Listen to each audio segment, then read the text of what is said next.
Muy bien. Bueno, lo prometido es deuda. 7:35. Muy bienvenidos a todos a cómo les acoge en su webinar habitual y queremos darle la bienvenida a cada uno de ustedes por habernos acompañado todo este año y para darles pues el impulso para que nos sigan apoyando en las otras actividades que daremos más adelante.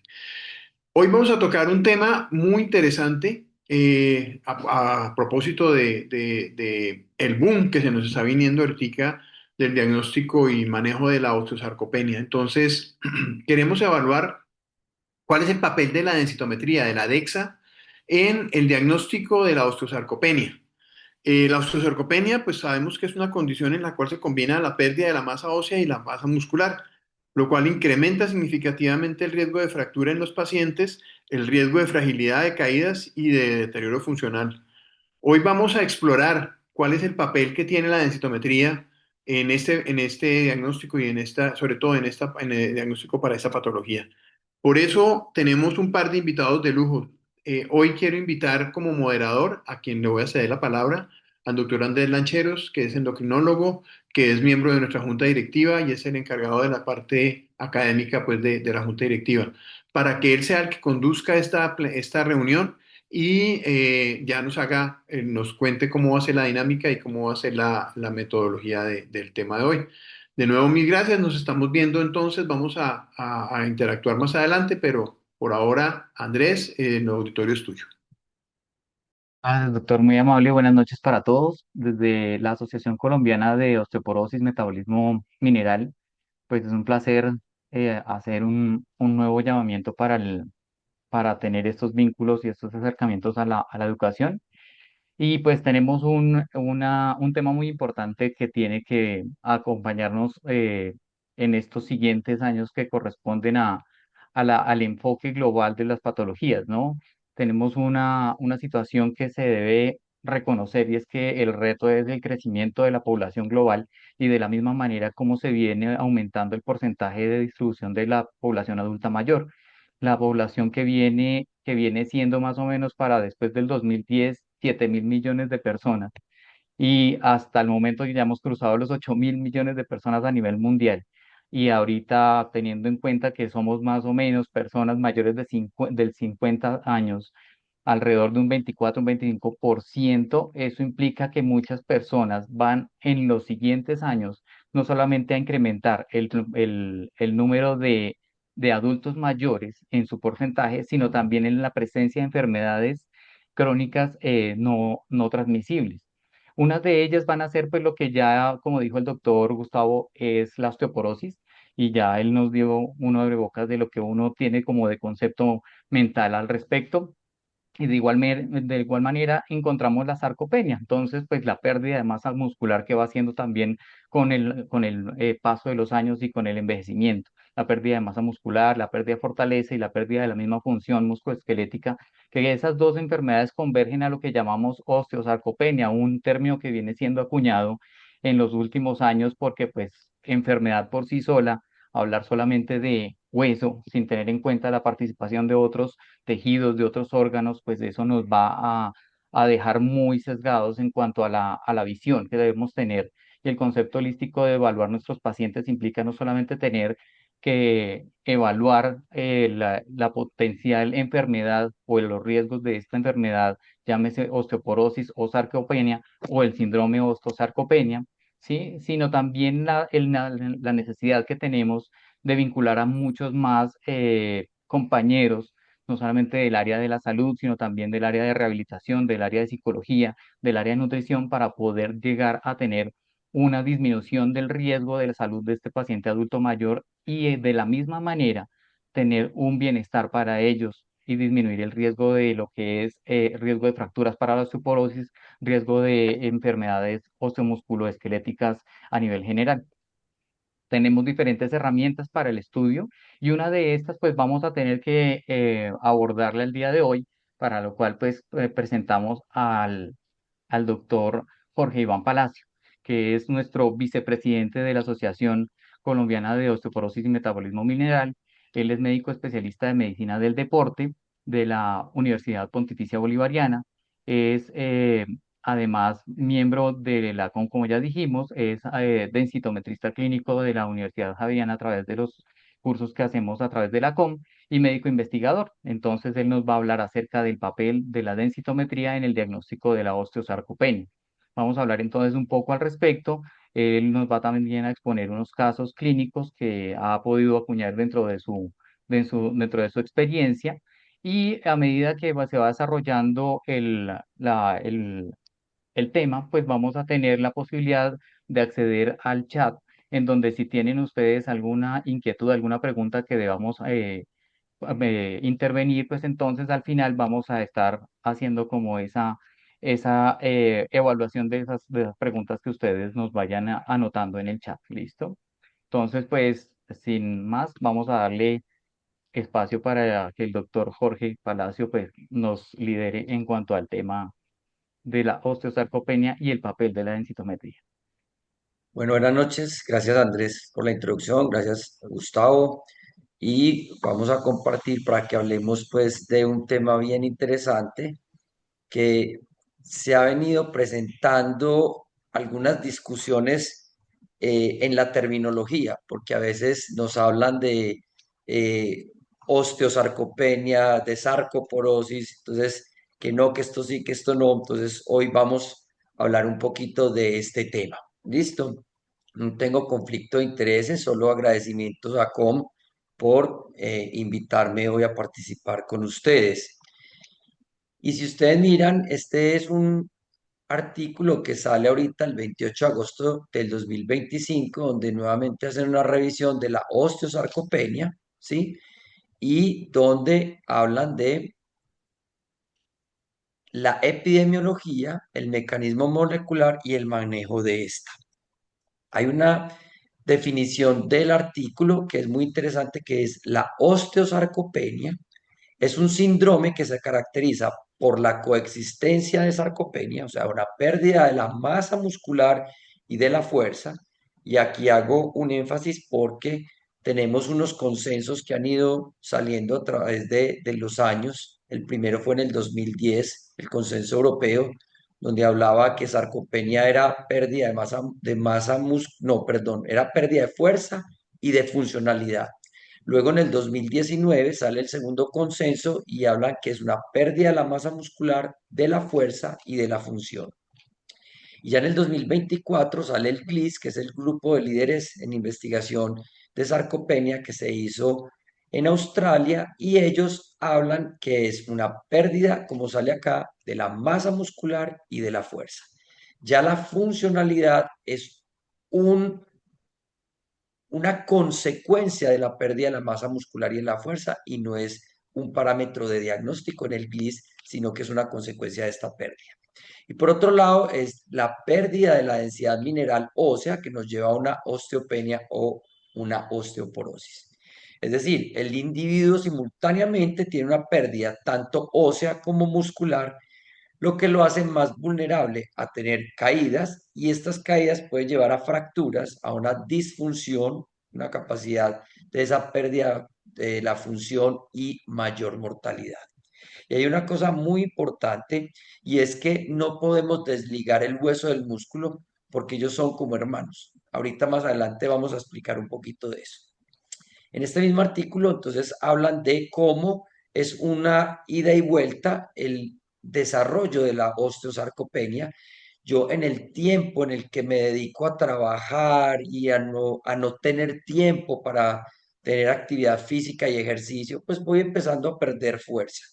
Y si voy perdiendo fuerza, voy perdiendo también esa funcionalidad del músculo y toda esa capacidad que tiene el músculo de generar sustancias antiinflamatorias que son las mioquinas, que estas nos producen un bienestar.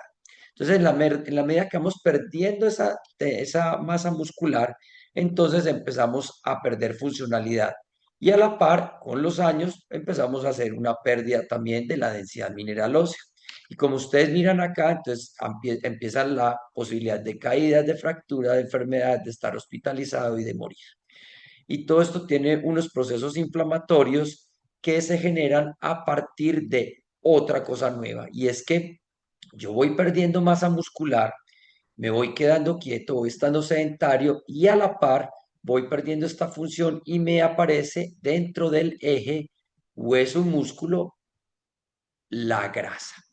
Entonces, yo voy dejando de generar gasto y voy acumulando grasa y esa grasa me va generando procesos inflamatorios y todo eso es a raíz de tener una muy mala nutrición durante todo el tiempo, que no alcancé a almorzar, que por trabajo, que no desayuné, que es que a mí no me gusta, que la comida sí voy porque es con los amigos y es un montón de comida y de trago. Entonces, toda esta malnutrición empieza a generar todo este ciclo o todo este círculo vicioso que terminan generando un daño a nivel muscular y óseo, porque también empieza a aparecer y aumentar la grasa en la medida que vamos perdiendo músculo. Y la cosa es que esto empieza a infiltrar todo y aparece en este eje que en la medida que yo pierdo músculo, voy ganando grasa y esa grasa se va infiltrando por todos lados. Y lo otro que es importante acá es que ellos dicen que no se debe tratar una sola condición, sino que se debe hacer un manejo integral de toda la patología. Y aquí llegamos al eje hueso-músculo. Yo a esto le agrego la articulación. Este prototipo lo empecé a desarrollar desde 2018, donde tenemos el adipocito, la célula madre del hueso, la célula madre del músculo, ¿cierto? Y la articulación.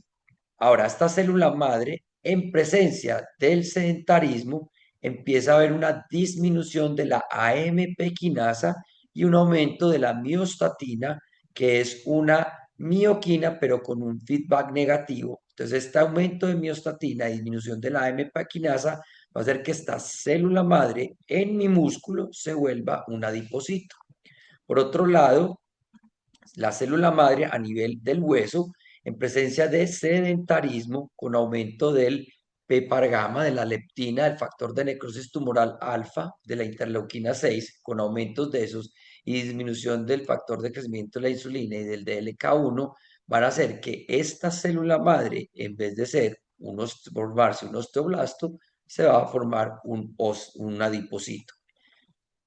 Y por otro lado, entonces aparece la articulación porque, y pongo la rodilla, que en la rodilla existe una estructura anatómica que se llama la grasa de Hoffa.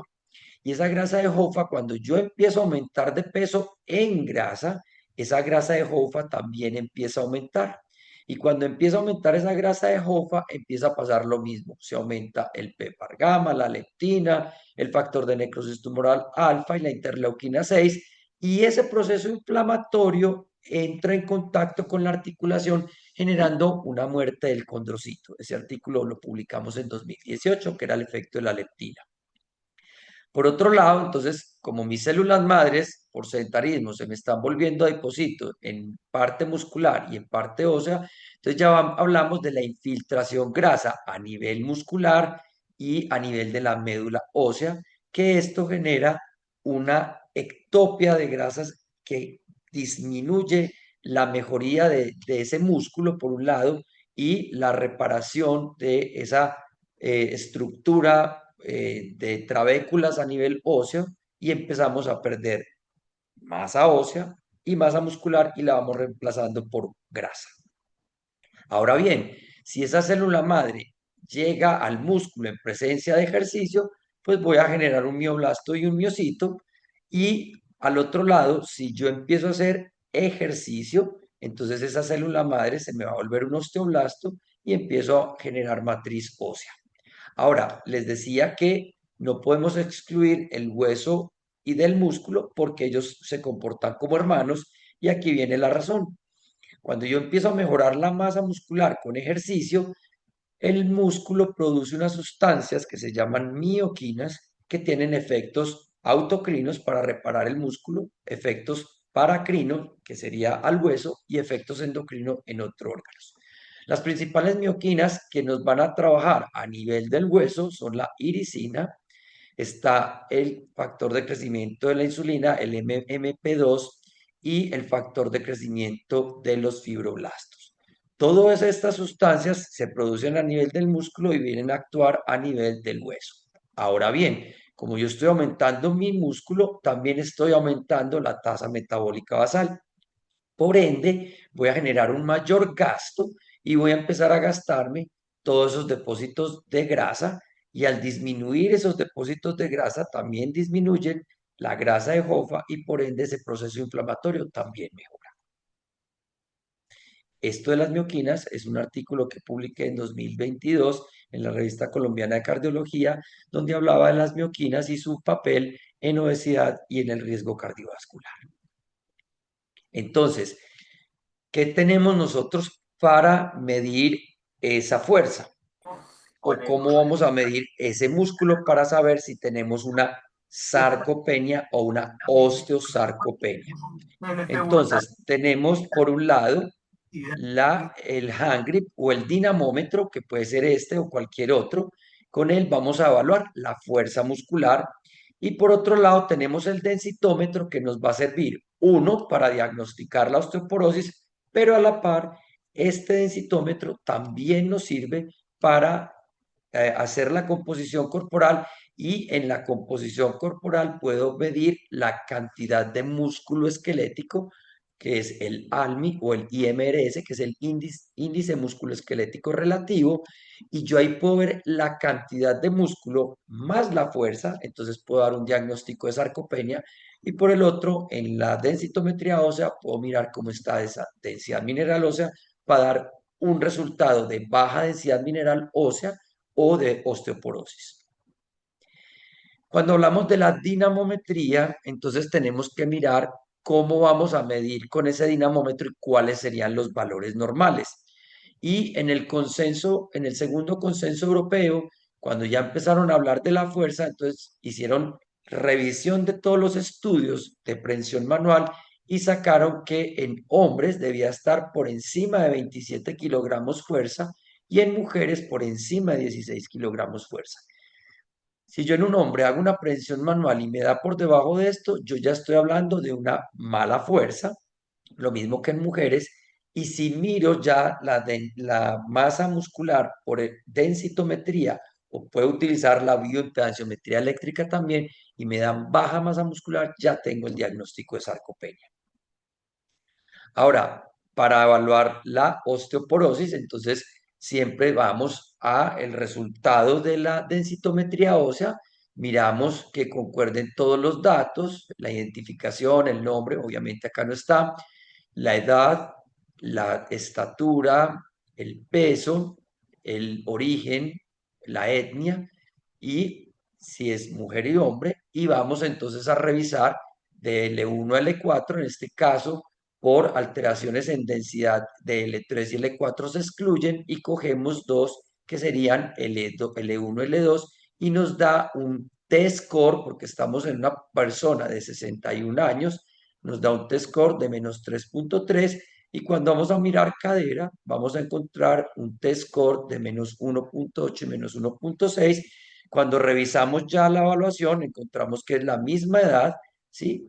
Y que es una persona que tiene un índice de masa corporal adecuado para su edad, unos 63, 60 kilos, y revisamos el T-score y debe concordar con las valoraciones que tenemos en la gráfica, y ahí entonces ya damos un diagnóstico de osteoporosis por densitometría ósea, y aquí sale la exclusión de las vértebras L3 y L4 por una densidad mineral ósea aumentada con respecto a L1 a L2.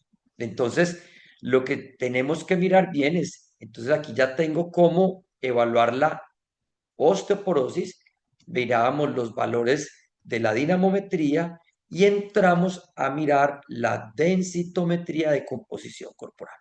En la densitometría de composición corporal podemos evaluar muchas cosas, desde el índice de masa corporal, la densidad mineral ósea, la masa total, la masa magra total, la masa grasa total y los porcentajes, que en este caso son los que vamos a utilizar para la evaluación de masa magra y masa total de la cantidad de músculo, o sea, el índice músculo esquelético relativo. Entonces, recuerden que tenemos una masa magra total y una masa total. Aquí hay que hacer un paréntesis porque cuando yo hablo masa magra total estoy hablando de la cantidad de músculo en todo el cuerpo y de los órganos. Cuando yo hablo del índice musculoesquelético relativo, que ya lo vamos a ver más adelante, hablo de la masa muscular de los miembros superiores e inferiores. Y aquí tenemos un ejemplo. Entonces, el índice de masa corporal, de acuerdo al peso y la talla, me va a dar el valor si está en sobrepeso, que esto pues está desde 1832 que lo desarrolló Quetelet y está en la Organización Mundial de la Salud. Pero ya en la densitometría me sale esta gráfica donde está la densidad mineral ósea y de acuerdo a la edad del paciente, si es menor de 50, yo puedo evaluar el Z-score y si es mayor de 50, entonces yo empiezo a mirar el T-score. Ahora bien, ¿esto me reemplaza la densitometría ósea? No, porque esto es densidad mineral ósea total. Lo que yo puedo hacer es que si tengo menos de 50, mayor de 50 y me sale muy alterado este test score, puedo enviar una densitometría ósea para mirar si ese paciente tiene una baja densidad mineral ósea para la edad o si tiene una osteoporosis. También aparece este estudio que fue hecho acá en Colombia, donde hablaban cómo era el cálculo de la densidad mineral ósea por género, hombres y mujeres, y de acuerdo a edades. Tenían un de 20 a 29 y de 30 a 39 y daban unos valores de densidad mineral ósea que uno los puede utilizar para mirar el total de la densidad mineral ósea y mirar si de acuerdo a la edad ese paciente está con una baja densidad mineral ósea. Ese es en densitometría composición corporal.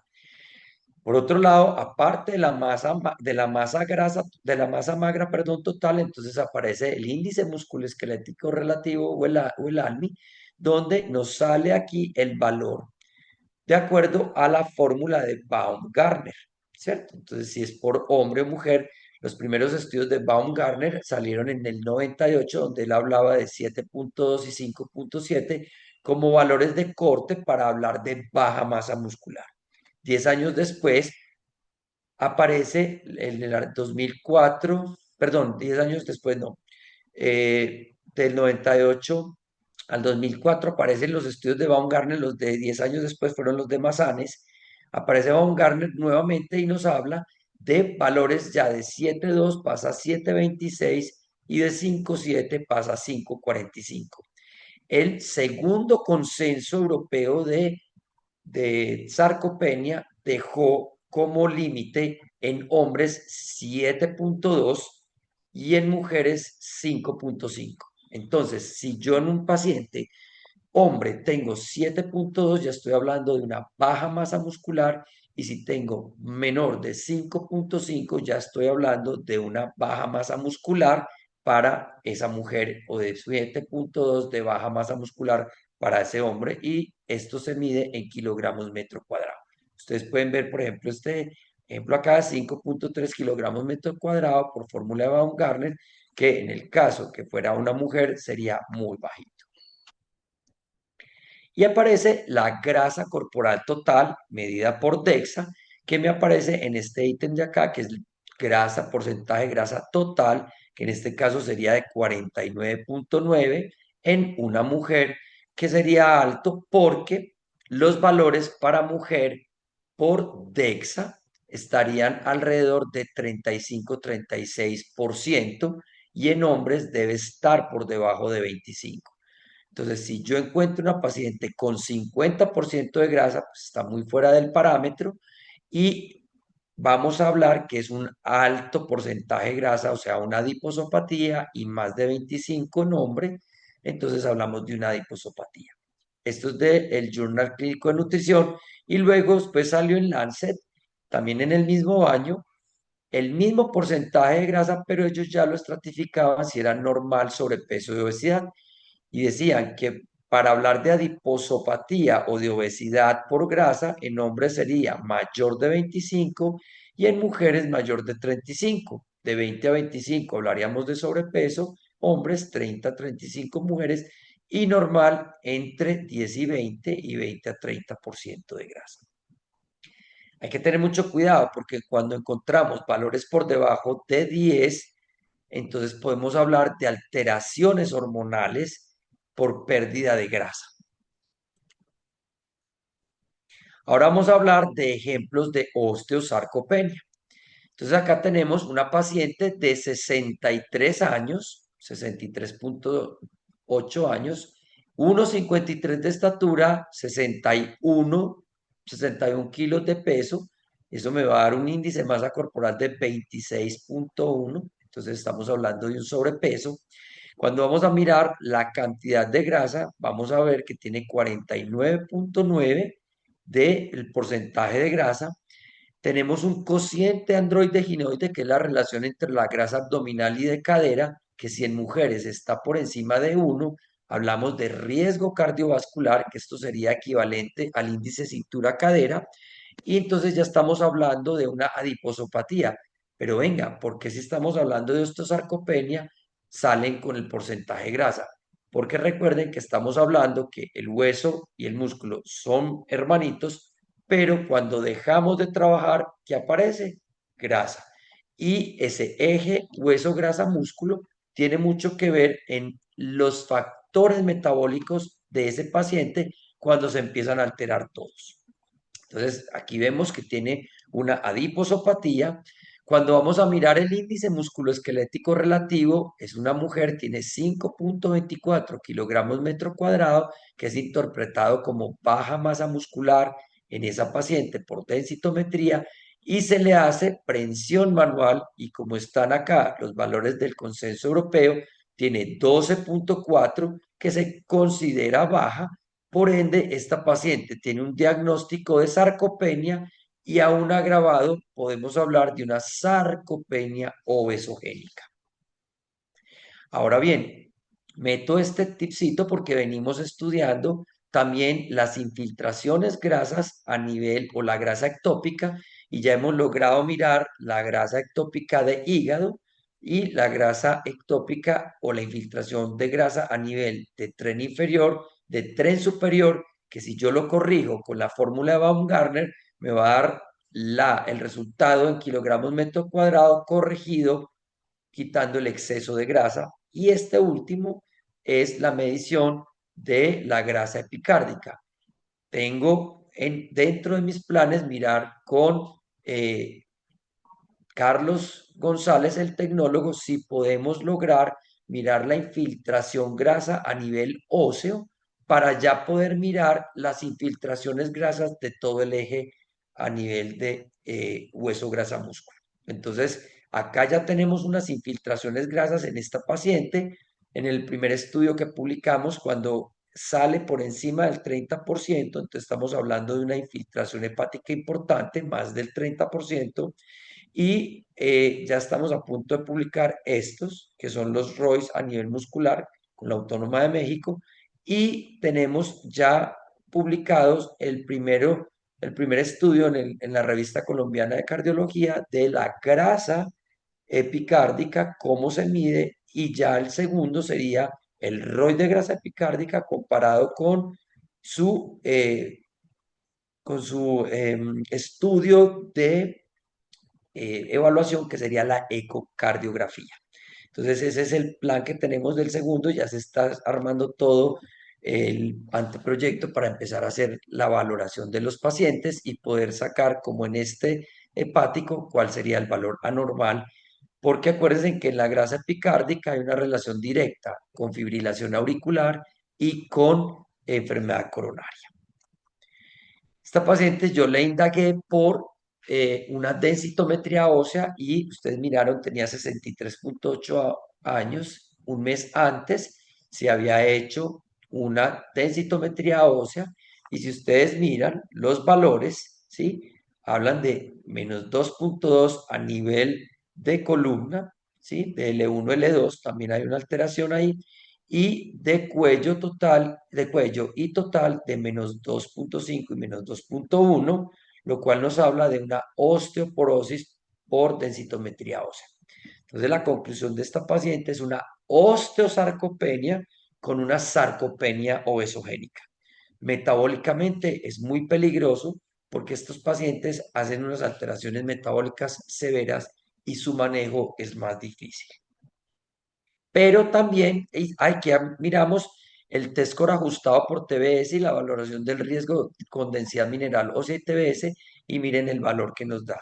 y el ajustado también nos da unos valores muy malos.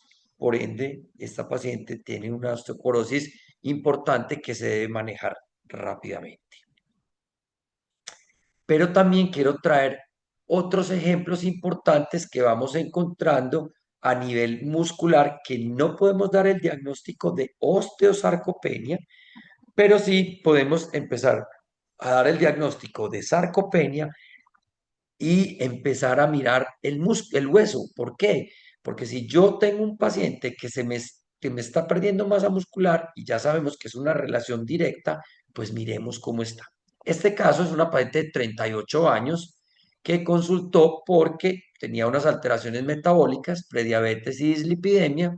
Cuando hacemos la densitometría de composición corporal, miren, tiene 46% de grasa para su edad, que son 38 años, está muy alto, debe estar por debajo del 32%.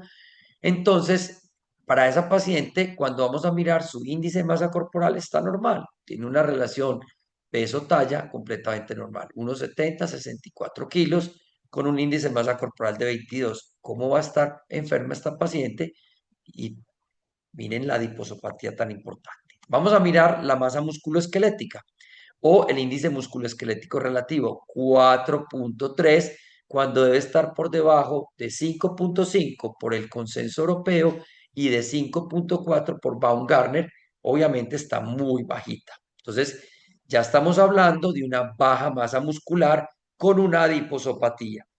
Hacemos la prensión manual y tiene 14 kilogramos fuerza y sabemos que por el segundo consenso debe estar por encima de 16, por ende ya estamos haciendo un diagnóstico de sarcopenia y de sarcopenia obesogénica. Cuando miramos los parámetros para evaluar grasa infiltrada, miren qué tan grande es la infiltración de grasa a nivel muscular y a nivel hepático en una paciente de 38 años. ¿Por qué no hicimos el rollo epicárdico? Porque es muy difícil porque tiene prótesis, entonces no se puede sacar. Entonces ya aquí estamos hablando que si yo hago la corrección de fórmula de Baumgartner por exceso de grasa, me puede dar perfectamente 3.9 kilogramos metro cuadrado de masa muscular, que es bastante bajito, con una prensión manual mala. Entonces estamos hablando de una sarcopenia esogénica. Como tiene 38 años, obviamente, pues yo no voy a mirar el T-score, no lo voy a mirar, pero en menores de 50 yo puedo mirar el Z-score. Ese Z-score, el valor es una densidad mineral ósea adecuada o normal para la edad, pero si ustedes se ponen a hacer una mirada del percentil, ya está por debajo del percentil 50, entonces si hiciéramos esto a través de los años, la disminución de esa densidad mineral ósea sería muy marcada.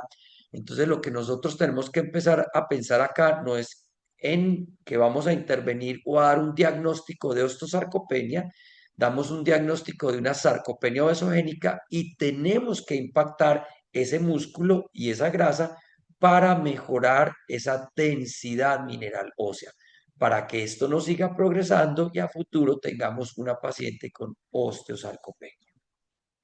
Entonces, si ustedes miran, desde temprana edad podemos dar diagnósticos de sarcopenia y podemos empezar a impactar esa densidad mineral ósea para no dejarla perder en el tiempo y después llenarnos de pacientes con osteosarcopenia.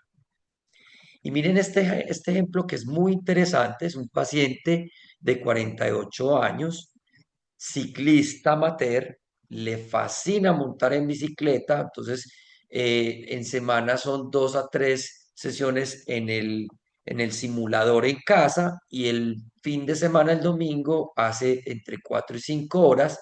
Si ustedes miran, entonces es una grasa corporal total bajita, pues está normal, tiene 21 de estar por debajo de 25. Entonces, si ustedes miran, es una grasa corporal total normal. Si ustedes miran la gráfica, obviamente no hay nada de alteración en grasa. Pero miren, para ser hombre, tiene 6.34 kilogramos metro cuadrado, que si vamos por la fórmula de Baumgartner, está por debajo que 7.26 y por el consenso europeo por debajo de 7, o sea que este paciente tiene una baja masa muscular. ¿Listo? tiene 48 años y tiene una baja masa muscular, pero ¿cómo va a tener una baja masa muscular si monta en bicicleta, si le pone resistencia al simulador, si sube palmas aquí en Medellín? Entonces, ¿cómo si es que está trabajando la fuerza? Eso es trabajo de tipo aeróbico, de alta intensidad o de moderada intensidad, depende de dónde está, pero es trabajo aeróbico. Una prensión manual de 20 kilogramos fuerza, que por el consenso sabemos que estar por encima de 27. Entonces estamos hablando de un diagnóstico de sarcopenia en un paciente que hace ejercicio, que tiene un porcentaje de grasa corporal normal, que no tiene riesgo por el cociente androide-ginoide y que si ustedes miran no tiene infiltración grasa que pueda hablar que sea alguna patología. ¿Qué pasa ahí? Miren una cosa importante, tiene 48 años y tiene ya un Z-score de -1.4 con un centil de 8 y una densidad mineral ósea baja. ¿Qué pasa? Los pacientes, en este caso ciclistas o pacientes que hacen natación y se dedican solo a la bicicleta o a la natación y nunca fortalecen, las cargas aeróbicas continuas hacen que por procesos inflamatorios musculares empiecen a perder masa muscular. Entonces, si uno monta en bicicleta o nada, pues debe hacer trabajos de fuerza para no perder masa muscular. En la medida que yo pierdo masa muscular y tengo menos impacto, entonces también voy a ir perdiendo densidad mineral ósea. Entonces, en la bicicleta no hay ningún impacto y en natación tampoco, entonces también pierden densidad mineral ósea. Y como no trabajan fuerza, entonces pierden masa muscular. ¿Estoy dando un diagnóstico de osteosarcopenia? No. ¿Qué estoy diciendo acá? Pilas en esos deportistas porque pueden estar perdiendo masa muscular y les van a consultar fácilmente por fatiga y porque ya no les está rindiendo lo mismo la montada en bicicleta o la nadada. Yo hago la densitometría de composición corporal, hago un diagnóstico de sarcopenia, tengo que impactar ese músculo. Al yo ponerlo en un trabajo de fortalecimiento, genero impacto porque el músculo va a tendón y el tendón termina en hueso. Cuando yo genero contracciones concéntricas, genero tensión sobre el hueso y voy a ganar densidad mineral ósea. Entonces, este paciente yo lo traigo acá para que lo muestren, pero este paciente lo pusimos en un programa de fortalecimiento durante 4 meses y en la siguiente densidad mineral ósea había mejorado a 1100. Entonces, también podemos hacer esa reversión o ese retroceso de esos procesos de pérdida de densidad mineral ósea. También disminuimos adiposopatía y también podemos disminuir la grasa ectópica o la infiltración grasa a nivel epicárdico, hepático, muscular, que eso es muy importante, por eso se vuelve esta densitometría de composición corporal una herramienta fundamental para hacer ese seguimiento de los pacientes con sobrepeso, obesidad, con sarcopenia y con osteosarcopenia. Eso era lo que les tenía para hablar el día de hoy. Muchas gracias por su atención. Ahí les dejo mi Instagram y podemos organizar ya con Andrés para que empecemos a hacer todo el proceso de preguntas si las hay o que hagamos el conversatorio. Bueno, pues de momento no hemos tenido como una audiencia un poco callada, pero pues me llama mucho la atención todos los casos que tiene a mostrar el día de hoy, Jorge, y pues son muy, muy interesantes, de tal manera que pues muchas preguntas empezarán a surgir en la medida de que uno vaya conociendo el papel que tiene la densitometría en en la evaluación de la masa muscular, ¿no? Eh, si uno ve dentro de los diferentes estudios, pues uno empieza desde la evaluación antropométrica, la impedanciometría, estudios también no, los describen por tomografía, por resonancia, que podrían tener como esa evaluación de la masa muscular, ¿sí? Entonces, ¿qué ventajas tendría, por ejemplo, la densitometría con relación a otra de las herramientas que es más frecuente? Por ejemplo, la impedanciometría, porque pues es como la más fácil, es la de más fácil acceso, es como la más baratica, es la de uso pronto, por decirlo así, en comparación a ir a pedir una resonancia o una tomografía, ¿sí? Total. Sí, o sea, si miráramos pues los gold estándar, estaríamos hablando, como lo acabas de decir Andrés, de resonancia o de TAC, pero obviamente el TAC para hacer una composición corporal hay tal, está la cantidad de radiación que pues no se les justifica y en la resonancia los costos serían altísimos, entonces tampoco. Entonces el gold estándar nos queda en la densitometría de composición corporal. La densitometría y la bioimpedancia no son opuestas, son antes nos ayudan en ese manejo. Por ejemplo, yo puedo hacer una densitometría de composición corporal inicial para ver los valores más exactos y de ahí puedo hacer un seguimiento con bioimpedanciometría eléctrica, aunque son valores distintos, pues me pueden ayudar en ese parámetro. ¿Cómo lo hago yo? Hago una bioimpedancia inicial y una densitometría inicial y los controles los hago con bioimpedancia. El problema de la bioimpedancia es que tiene muchos requerimientos para que el valor sea adecuado. Debe haber no debe haber hecho ejercicio en un lapso de 8 horas, un ayuno de 4 horas, estar bien hidratado. Ojo con las mujeres, porque en las diferentes fases del ciclo menstrual cambian los valores, entonces uno tiene que ponerlos, la hora del día hay que ponerlo, la temperatura, no es lo mismo hacerlo en Bogotá, en Medellín, que en la costa por la cantidad de calor y por la deshidratación y el nivel de hidratación es lo que más me va a alterar la bioimpedanciometría eléctrica. Y ya los otros valores como la cineantropometría, los pliegues, los perímetros, nos hablan de grasa subcutánea en perímetros, perdón, en pliegues, y los perímetros pues nos harían una ayuda en la parte de riesgo cardiovascular por el índice cintura-cadera. Perfecto. Hablando de la propia densitometría de composición corporal, ¿qué limitaciones uno le puede encontrar? ¿Qué dificultades tiene como para poder hacer como una valoración o el seguimiento tiene algún inconveniente? Bueno, si lo miramos frente a hidratación, no es tanto el problema. Tiene unas limitaciones para medición de grasa visceral, porque solo toma la parte lateral, entonces no es el valor completo de grasa visceral, entonces ahí sí tiene unas limitaciones. Cuando el paciente es muy, muy obeso, toca obviamente tomar la parte y el equipo en espejo da la otra medición. Serían pues como básicamente los parámetros. También hay que decirle al paciente que no haga ejercicio en 8 horas. Hay que tener bien una buena medición de estatura y una medición de peso. Es muy importante también antes de poner el paciente en la mesa, porque de acuerdo al peso y a la talla, ya en la medición nos va a dar unos valores pues adecuados. También el género, no puedo poner una estatura y un peso con un género distinto y evaluar, por ejemplo, poner femenino y evaluar masculino, obviamente nos va a dar todos los valores. Ahí está el doctor Gustavo levantando la mano. Te Bueno, quería preguntar también al respecto y es, primero, buenísima la charla, o sea, realmente muy clara y los parámetros y todo esto son dos puntos y es, hagamos un resumen de los parámetros claves para que uno cuando le llegue una densitometría de composición corporal sepa exactamente qué buscar. Y dos, ¿cada cuánto puedo pedir una densitometría de composición corporal?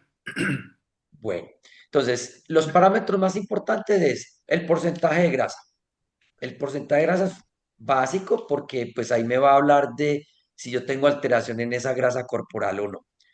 Dos, mirar también el índice musculoesquelético relativo porque me va a hablar de volumen muscular o de masa muscular, perdón, para yo poder tener un parámetro si voy a hablar de sarcopenia. Entonces, el índice musculoesquelético relativo o el ALMI. El tercero es mirar el cociente androide-ginoide. Es muy importante mirarlo. Mujeres por encima de 1, hombres por encima de 1,27, ya hay una alteración y hay unos estudios muy recientes de 2024 donde comparan el índice de cintura-cadera con la relación androide-ginoide y obviamente gana la relación androide-ginoide porque es una medición más fidedigna. Entonces, esos tres parámetros fundamentales para yo saber si tengo baja masa muscular o un porcentaje de grasa alterado.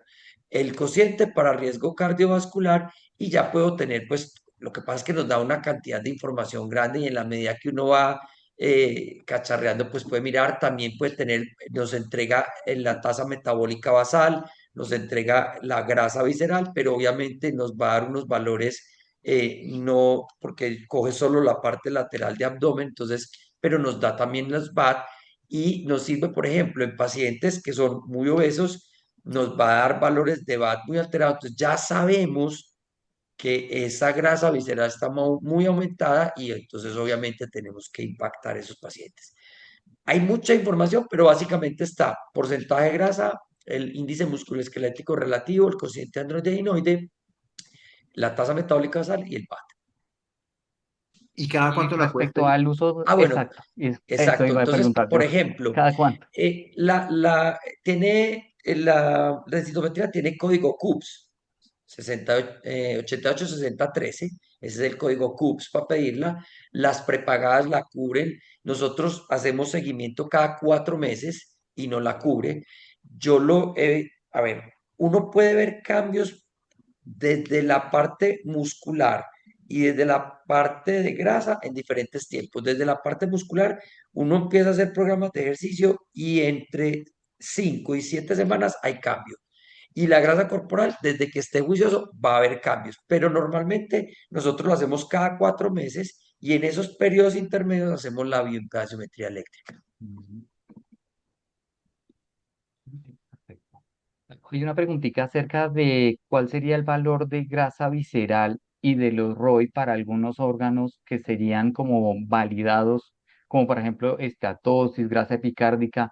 Esos ROI determinan todavía una validez para el riesgo cardiovascular, como lo había mencionado, pero eh, alguna otra información acerca de grasa visceral.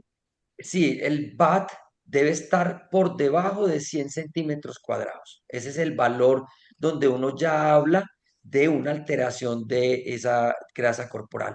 Incluso hay un estudio colombiano que se hizo en Bogotá y se evaluó los niveles de grasa visceral y lo bajaban un poquito de 100 y lo ponían en 90.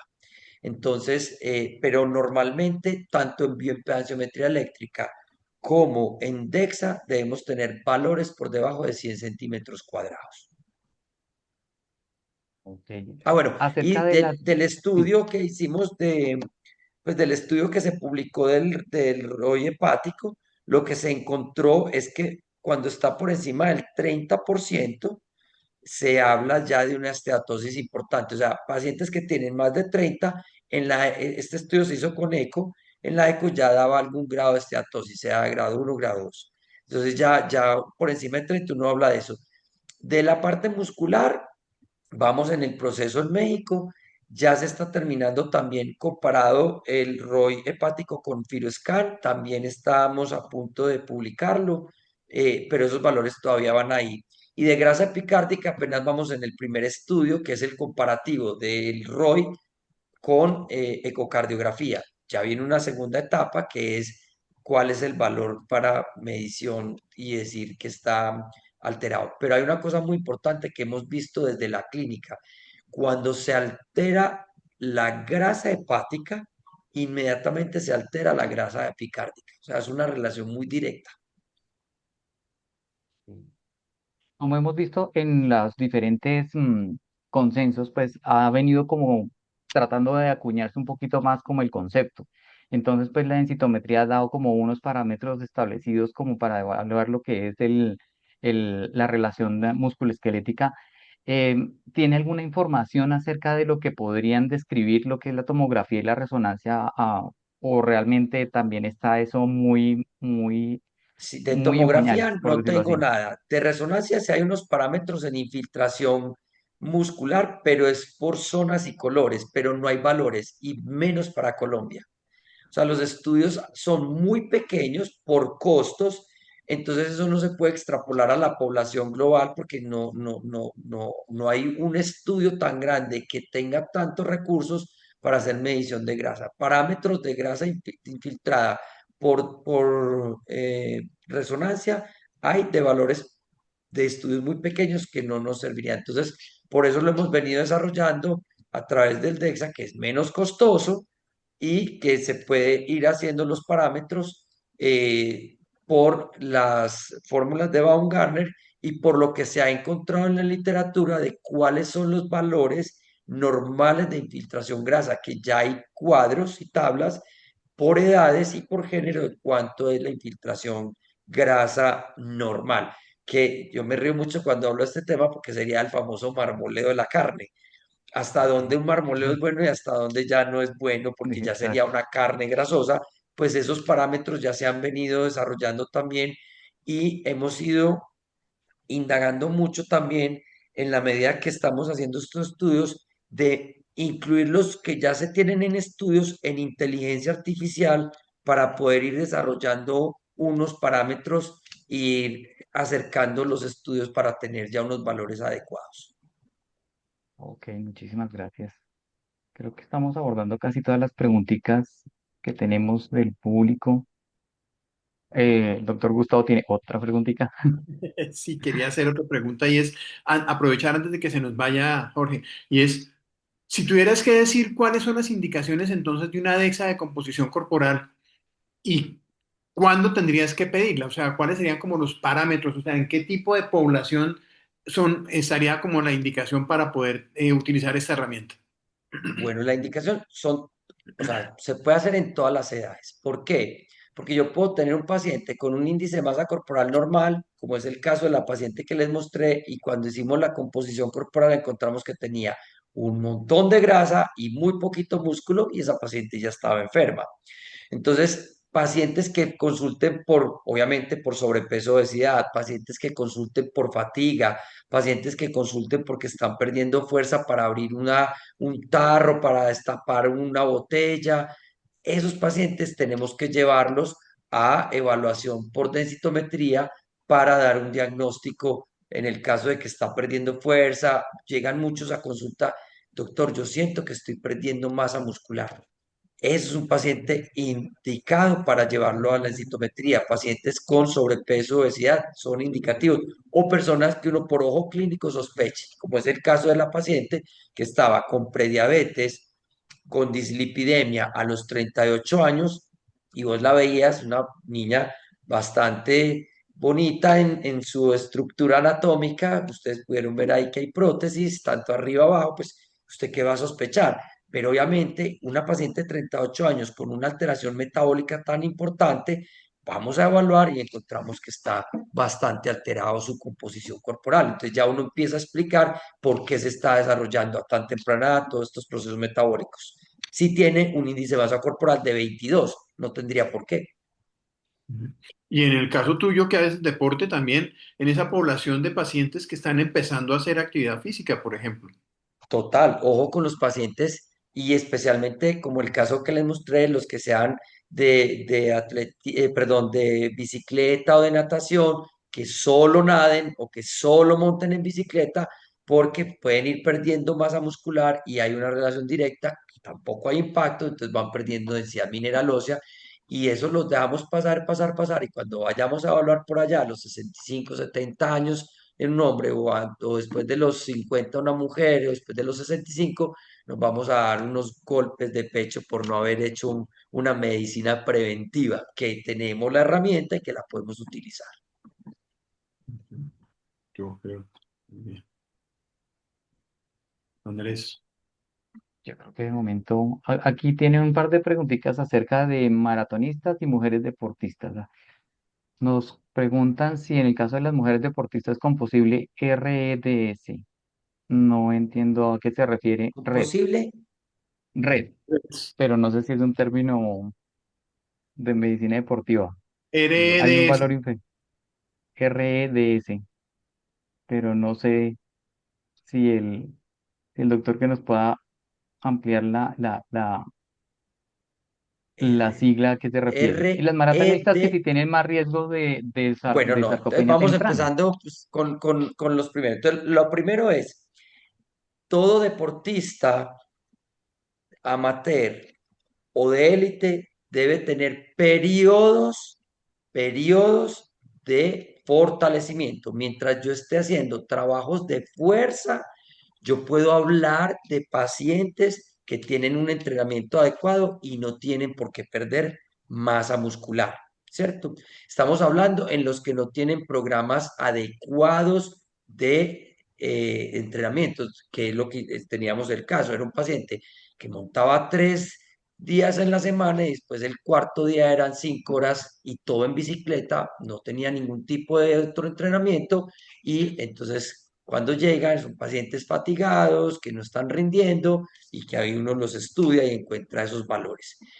En pacientes deportistas, lo que hemos hecho nosotros es en la pretemporada hacer la valoración con densitometría para ver cómo llegaron después de vacaciones y de acuerdo a esos valores podemos encontrar si se subieron mucho de grasa para trabajar esa parte o incluso de acuerdo al deporte qué tanto varió la simetría en los miembros.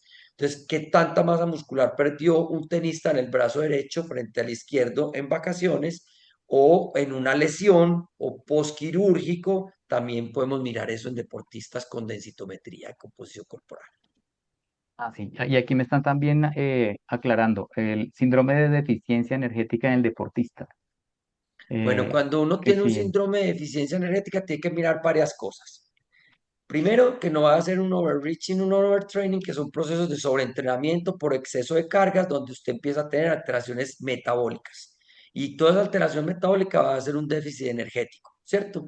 Cuando yo tengo, por ejemplo, en mujeres, la famosa tríada del atleta, donde esos pacientes tienen alteraciones a nivel nutricional, hacen amenorreas por exceso de carga y esa amenorrea lleva a pérdida de densidad mineral ósea. Son pacientes que esa tríada del atleta me va a dar alteraciones a nivel metabólico muy marcados y eso lleva a déficit en todos los parámetros, en parámetros sanguíneos, déficit energéticos, alteraciones muy importantes.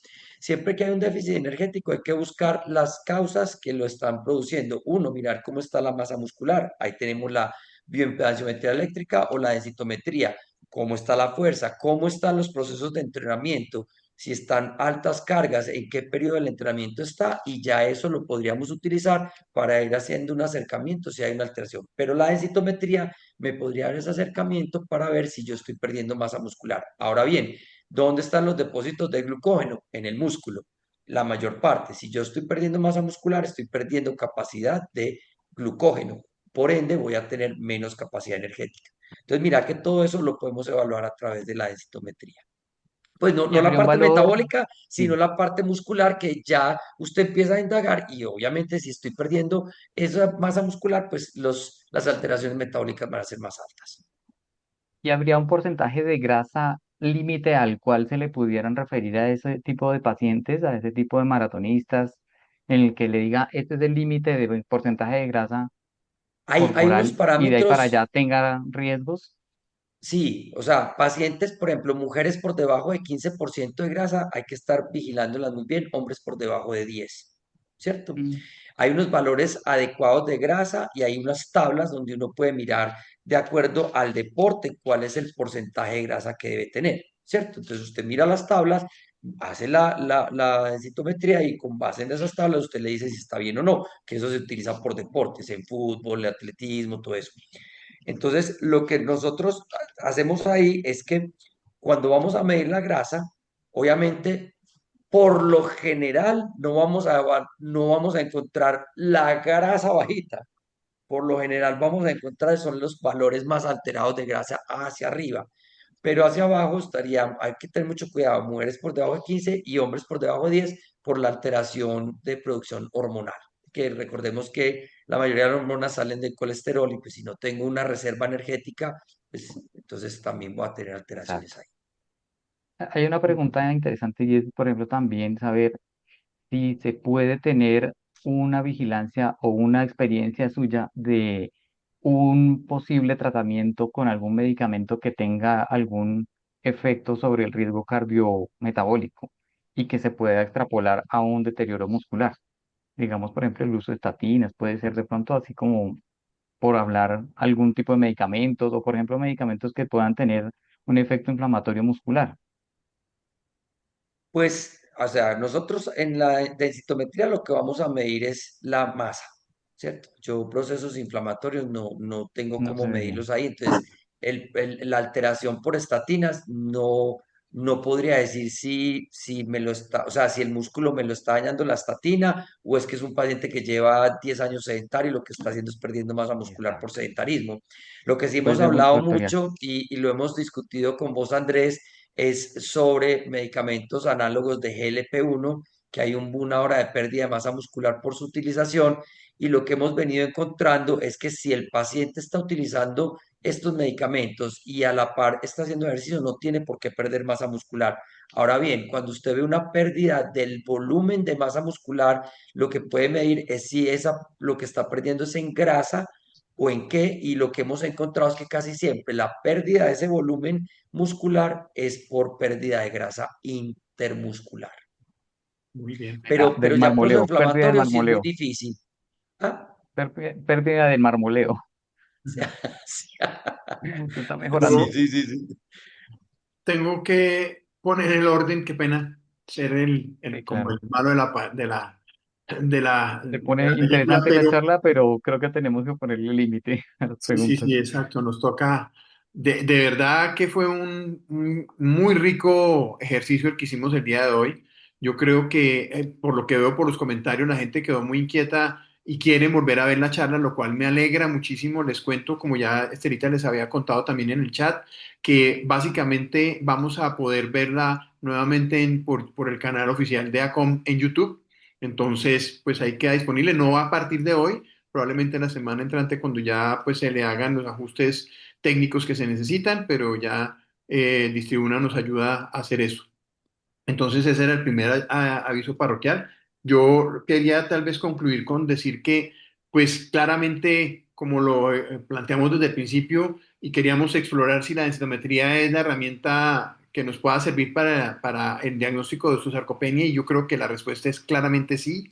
No tanto, no solamente la DEXA de hueso, sino también la DEXA de composición corporal que se complementan para el diagnóstico y hacer, pues, complementándolo con la fuerza, con el grip, que nos ayuda muchísimo para poder complementar ese diagnóstico de osteosarcopenia, que era el tema que nos traía hoy a colación. Entonces, permite evaluar la masa muscular, la masa ósea y la fuerza. Entonces, es una herramienta supremamente útil que deberemos conocer a fondo, que claramente con una sola charla no va a ser suficiente. Vamos a tener que seguir ahondando en el tema probablemente, vamos a tener que traer más ejemplos, vamos a tener que seguir insistiendo hasta que todos entendamos bien cuál es su verdadera utilidad y podamos entender ese valor que tiene la densitometría. Lo único que nos resta decir es que pues para Com es un placer de verdad tenerlos aquí presentes, que nos hayan acompañado hasta este momento, que los esperamos en nuestras futuras convocatorias. Probablemente sea nuestra última actividad académica del año. Creemos que diciembre es un mes en que ya debemos dar espacio para la familia y todo lo demás. Entonces vamos a estar presentes también, pero vamos a estar presentes desde otro punto de vista. Básicamente era eso, recordar que ACOM estudia con ustedes en los webinars, entonces acompáñennos por favor. Seguimos revisando temas de mucha actualidad y de mucho interés y muchísimas gracias por estar acompañándolos y bueno, aquí estamos para sus inquietudes. Creo que las inquietudes del chat estuvieron contestadas. Veo que nos acompañaron de muchos sitios, no solamente de Colombia, sino de México, Uruguay, etcétera, según nos están diciendo. Muchísimas gracias. Qué rico tenerlos y bueno, hasta la próxima. Nos estamos viendo. Muchas gracias, Jorge. Feliz Muchas noche. gracias, Andrés. Muchas gracias, Muchas gracias. Estelita y Distribuna por todo el apoyo que nos han dado para la convocatoria el día de hoy. Y Alina, pues, con Bowl Digital. Bueno, pues. Muchas gracias. Buenas Gracias, noches, que Chao. estés feliz bien. noche. Hasta luego. Pues,